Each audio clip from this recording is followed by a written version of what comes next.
Hello viewers, আপনারা সবাই জানেন মাঝে মাঝে আমি কিছু রান্না বান্নার ভিডিও আপনাদেরকে দেখাই। সেম আজকে আমি ডিম ভুনা করবাম।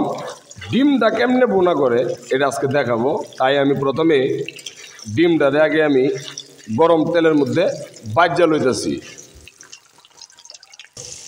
এখন এটার মধ্যে দিলাম লবণটা একটু ফুরা ফুরা করবাম। তারপরে দেখুন এখন এটা দিলাম আমি পেঁয়াজ রসুন দিয়ে আমি তেলটার মধ্যে আগে একটু ভাজবাম। ভাজা একটু কালার হইব আর কি, হালকা কালো কালার হইব।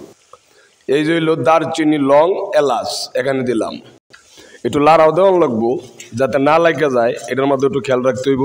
এরকম আস্তে আস্তে দিলে আস্তে আস্তে এটা একটা কালার আসবে। এখন আমি এটার মধ্যে পরিমাণ মতো মরিচ, তারপর হইল হলুদ, তারপর হইল ধনিয়া জিরা এবং সাথে হইল আদা। এই যে দিলাম আদা, এটা বাড়িল। এখন আমি এটারে লাড়া দেব। এই তেলটার মধ্যে আমি এটারে বাজতেছি, দেখবেন এটার একটা কালার আসবে আস্তে আস্তে। এখন এটা কিন্তু একটা পেস্ট কালার হয়েছে, দেখেন কালারটা একটা সুন্দর একটা কালার হয়েছে। ইচ্ছা করলে আপনি এইটা দিয়েও ভাত খাইতে পারবেন, কিন্তু দেন সামনে কি করি। এখন আমি এটার মধ্যে দেন নতুন নতুন আলু, দেশি আলু, আমরা এনে কয় এটা 40 আলু কয়। এই 40 আলু দেয়া, এই 40 আলু দিয়ে আমি এখন এটা ডিম বোনা করতেছি। এখন আগে আলুটিরে কষাই লই, আলুটিরে কষানোর পরে এটার মধ্যে পরে ডিম দিলাম লাস্টে। এই হইলো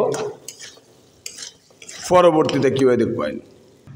এখন আমি এটা হালকা একটু জল দিলাম, জল দিয়ে এখন আমি এটা ডাকিয়ে দেন। এই আলুটি এখন সিদ্ধ হইব, সিদ্ধ হওয়ার সাথে সাথে ডিমটা দেয়া পরে কি করে দেখবেন।